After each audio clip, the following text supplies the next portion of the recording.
8 or 24? Number 8. 24 was more challenging.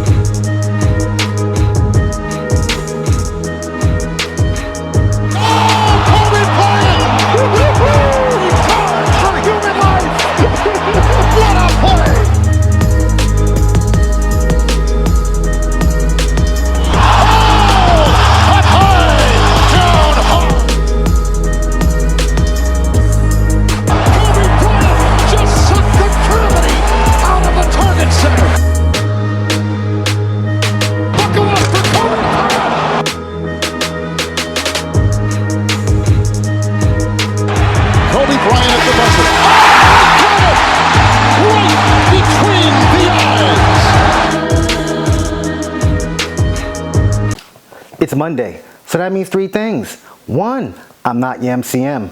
2, it's a Mamba Monday. And 3, it's time for the 24 podcast. How you guys doing? I'm the host of Product of Poverty's Environment, the Pope Chuck Paul. I hope you guys enjoyed your weekend. I hope you guys started your week off great. Episode 95, The World Is Yours. Fitting title, Myles just dropped King's Disease 3 with Hit Boy. No features. Sorry, I did not get to listen to it yet. Can't give you my opinion, but I definitely will listen to it this week, and we can talk about it next week. Got a few things to talk about. Continuing on with this Kyrie Irving versus Tsai, owner of the Brooklyn Nets, and the ADL, the Anti-Defamation League.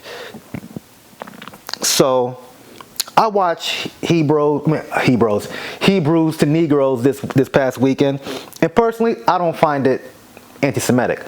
But then again, when you break down the definition of anti-Semitic on some websites and whatnot, it's pretty much anything that goes against anything said by Jewish people. With that being said, people were talking about quotes from Hitler and whatnot in the doc. There's only 2 quotes, and one of them is an actual quote. The other one is an alleged quote that it says right below that it is alleged. And the problem is when people, see stuff on the internet, they take it and run with it without even fact checking. A lot of people saying they've seen this movie, or doc, whatever you want to call it, and I really believe that they didn't.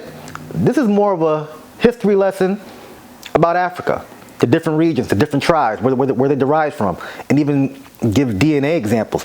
This is more of a geographical lesson about where everyone in Africa came from, whether it be north, south, east, west. That's what I got from it.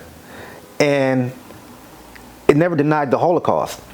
There was an interview not several years ago, a long time ago, by the Ashkenazi Jew Harold Wallace Rosenthal.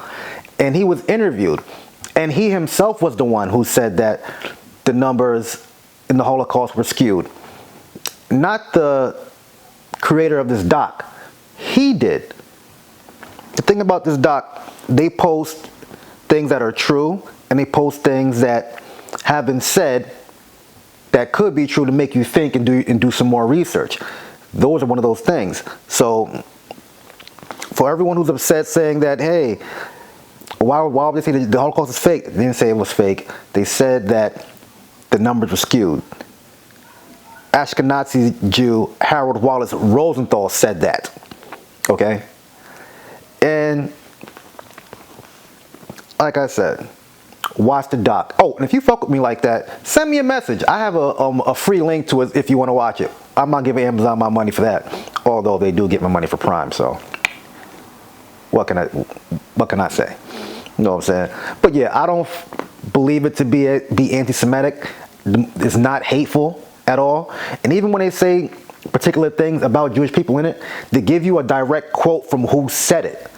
This is not the director's views. These are actual people who made these quotes. And a lot of people are saying things like, oh, why would you believe someone like Hitler? Let me tell you something like this. Hitler's a terrible person, right? But sometimes you got to separate the message from the messenger. Just because you don't like somebody, someone could be a piece of shit. does not mean what they're saying does not hold weight or validation. But anyway, we're going to move right along before I hurt off a certain group of people. The Minister Farrakhan gave a speech Thursday morning about the whole Kyrie and Kanye situation. I didn't get to watch the full hour. I thought it was like about 10-20 minutes. I seen something online on YouTube. Then I doubled back to the link my homeboy Rod sent me. It was actually an hour. So I'm going to go back and watch that. We're going to talk about that next week as well. But I did catch when he's called Shaq, Barkley, and LeBron little punks. We're going to get into that. Because Kyrie Irving did meet with Joe Tsai and Adam Silver. And here's the crazy thing about it. He met with Joe Tsai and his wife, and this is what Joe Tsai had to say. He said, Clara and I met with Kyrie and his family yesterday. We spent quality time to understand each other, and it's clear to me that Kyrie does not have any beliefs of hate towards Jewish people or any group. The Nets and Kyrie, together with the NBA and NBPA, are working constructively toward a process of forgiveness, healing, and education. Adam Silver also said, he has no doubt that Kyrie Irving is not anti-Semitic after the two had a direct and candid conversation. Silver added, whether or not he is anti-Semitic is not relevant to the damage caused by the posting of hateful content. It's not hateful. And also, before this, Jaylen Brown, president of the National Basketball Players Association, declared that he backs Kyrie Irving. This is what he had to say. We don't want to stand up for somebody in order to not condemn hate speech, but I don't believe Kyrie Irving is anti-Semitic, and hopefully the NBA feels the same way. I don't believe Kyrie Irving is anti-Semitic. I don't think people in our governing bodies think he's anti-Semitic. He made a mistake. We understand from an outside perspective how important sensitivity is to not condone hate speech and not condone anything of that nature. And then after LeBron went and said, you know, what Kyrie did hurt people, this, that, and the fourth. Because, you know, LeBron got into some shit with the Jews before when he said, oh, you know, I'm getting Jewish money, everything is kosher, and he had to apologize for that, him and 21 Savage. He went on Twitter also and said, I told you guys that I don't believe in sharing hurtful information, and I'll continue to be that way. But Kyrie apologized, and he should be able to play. That's what I think. It's that simple. Help him learn, but he should be playing. What he's asked to do to get back on the floor, I think is excessive, in my opinion. He's not the person that's being portrayed of him. Anyways, back to my rehab session. And that's what LeBron should have said from jump. But wait. It gets more interesting. Because it seems like Jaylen Brown want all the smoke with the NBPA and even Nike. Because Phil Knight went on the air and was like, he thinks that Nike is done with Kyrie, that he's done too much damage. You know, I'm a Nike head. I used to wear chains that excite the feds. And coming from a company that has sweatshops and shit, come on, Phil. Don't do that. Don't do that. And after Phil Knight went ahead and said that, Jaylen Brown tweeted, since when did Nike care about ethics? And then the reporter, Brian Lewis of the New York Post, asked Brooklyn Nets team owner Joe Tsai, when will Kyrie be back on this road trip? He said he still has work to do. Then Jaylen Brown retweeted it and wrote, this response is alarming for multiple reasons. And right before I started recording this, the NBPA may file a grievance if Kyrie's suspension isn't resolved with Joe Tsai and the Nets. So shit is getting fucking crazy right now. You know, and I admit it too. The laundry list is long as hell. When will it stop? Because there's instances where a form of racism is done by people in higher power who aren't black, towards black people. And, you know, they apologize and keep it going. They're not asked to meet with African-American leaders, the NAACP, to donate hundreds of thousands of dollars to a particular nonprofit. This sounds like extortion. Matter of fact, the ADL is moving like the JDL, the Jewish Defense League, who are known for extorting rappers. Yes, they extorted Tupac and Eazy-E. What they did back in the day was make threatening calls to Tupac and Eazy-E, and then hit them up again and say, hey, we're a security service and we could take care of that problem you have. And after paying them for security, they then tell them, hey, we can make that problem go away if you give us X amount of money. Interesting, right? Google the JDL. Trust me, Jewish Defense League, yeah. Never got an apology about that. But yeah, man, it's going crazy. And Dave Chappelle hosted Saturday Night Live with musical guests Black Star, Talib Kweli, and Mos Def. It's pretty interesting. You know, Chappelle knows how to push some buttons. And before he started off his monologue, he said, before I start tonight, I just want to read a brief statement that I prepared. I denounce anti-Semitism in all its forms. And I stand with my friends in the Jewish community. And that, Kanye, is how you buy yourself some time. Pretty much. You apologize, chill, go do your thing. And then he went on to his monologue. And one funny thing that he said, this is a rule. You know the rules of perception. If they're black, then it's a gang. If they're Italian, it's a mob. But if they're Jewish, it's a coincidence and you should never speak about it. Ain't that some shit? It's funny. And my thing is, how come we can laugh about stereotypes about black people, Asian, Indian, Muslim, white, black, Jamaican, West Indian, all this shit. But we can't have jokes with the Jews. We can't joke with y'all like we smoke with y'all. Come on, man. Lighten up a little bit. This shit is funny.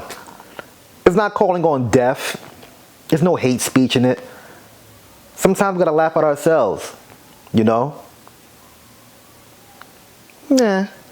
And then the ADL was upset about that.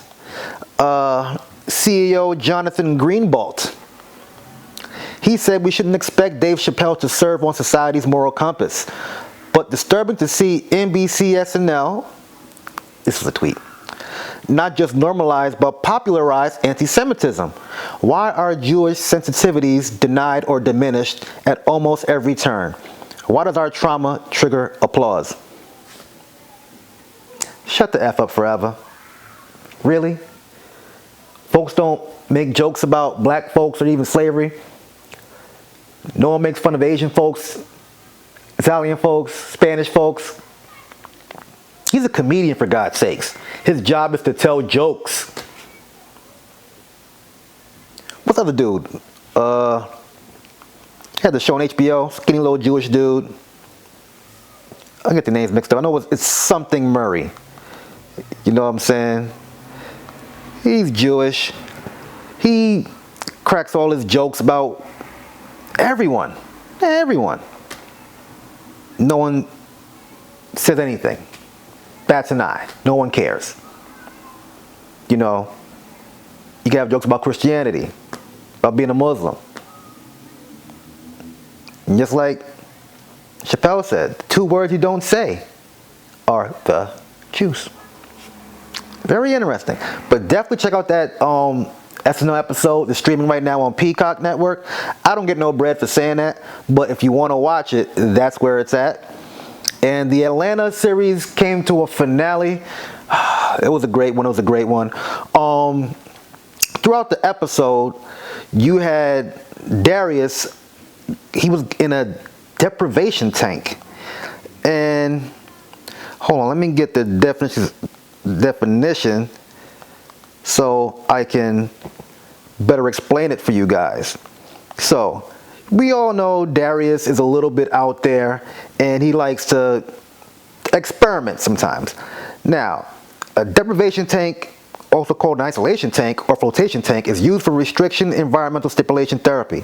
It's a dark, soundproof tank that is filled with a foot or less of salt water. And pretty much it helps with your, I guess, anxiety and your if you have pain or whatever, it relaxes you. And every time he's in there, he falls asleep and he gets into has these crazy dreams.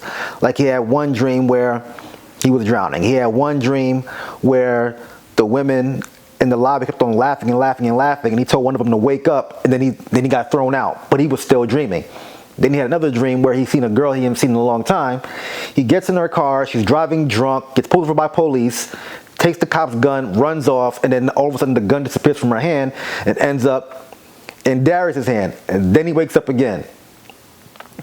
Also, in this episode, Earn, Van, and Paperboy go to a black fusion sushi restaurant, and they're not feeling the food. The owner of the restaurant gives this long-winded speech talking about why don't black folks support black folks. If you go to a Japanese restaurant and doing the same thing, it's cool, but when I do it, it's a problem. And Paperboy and Van was dying to go to the Popeyes across the street. And I'm not gonna lie to you, right after that episode, I went and got some Popeyes up the block. After he gave his long-winded speech, he says, lock the door. You're gonna eat this poison blowfish. Then out of nowhere, Darius comes in, boom, kicks the door open, slaps them around. Tells everybody to get outside, come on, let's go. He's in a pink Maserati, filled with Popeyes. He skirts off, they're like, where'd you get this car? He's like, I stole it. So they're sitting in the living room. I don't know whose house it is, but they're all eating Popeyes. And Darius is like, man, this ain't real. This is fake. He's like, no, Darius, you're here with your real friends. And Darius's mechanism to realize if he's sleeping or not, he says he imagines or he sees a thick Judge Judy. Because we never see Judge Judy's lower half. But when you see her and she's thick, that means he's dreaming. So Judge Judy came on the screen, and he started smiling. So I'm hoping that he wasn't dreaming and that was real, but then again, that means he did really steal somebody's pink Maserati and he wasn't dreaming. Atlanta came to an end. Bravo. Dope show, man. And also, I got to see Black Panther 2, Wakanda Forever. First of all, you're going to hear people saying shit like, it's designed to hate black men, this and the four, black women replacing black men. Please stop. This was going on in the comics long before, but it just so happened they had to pick up the story even faster because Chadwick Boseman passed away. You know what I'm saying? So they kind of played that in. And it was kind of sad in the movie because they had to reenact like a funeral for Black Panther when it was really a funeral for Chadwick Boseman. And I could see all those emotions running. But without giving spoilers, Shuri was bomb. Ironheart was bomb, and Bakhtu, he was in there for a little bit. I always forget the shorty with the bald head who's the lead character. She was thumping. Namor, great villain. Although, you know, Wakanda has this, I forgot the name of their tribe, whatever, I think it gets with a T. Their gang sign is this, like a shark claw, mouth, whatever. Trash. Think they made up something better. But it was dope seeing him, the way he was flying, jumping from spot to spot to spot. When I see superhero movies, I'm all about the action. Fuck the storyline. It's a superhero movie. It is fiction. Action first, storyline second. And I'm looking for Easter eggs and clues that may lead to another movie or spin-off or things like that. But yeah, it comes to a battle between Namor and the new Black Panther. That shit was dope. Stay to the mid credits because you're gonna want to watch that. It's gonna lead on to something later on in the Marvel Cinematic Universe, maybe 10 years from now. So definitely stick around for that. I'm not gonna give you no spoilers, but Black Panther 2, Wakanda Forever, it's fire. And bring a napkin or two, because you might shed a tear. You might shed a mother effing tear. I'm sorry, you might. That's what I'm gonna do for right now. Oh, my Lakers won against the Brooklyn Nets without Kyrie and without LeBron. And what I noticed that Anthony Davis took no three-pointers. That may be a reason why. What is my before I let go? Before I let go, I just added some new tees. Well, not some new tees, but my Thanksgiving special tees. My Mama Biscuits and Pastor P's t-shirts are now in the shop. 40 for the tees, 25 for the Scully, 50 for the long sleeve, both on Champion t-shirts, and long sleeves. Like I always say, like, share, subscribe, comment. God is good. God is great. Thank God my paper's straight. I am the Pope Chuck Paul. Peace out. Oh, you can also get the FTP shirt on the site too. File transfer protocol. It's not what you think. And it's still free, Kyrie.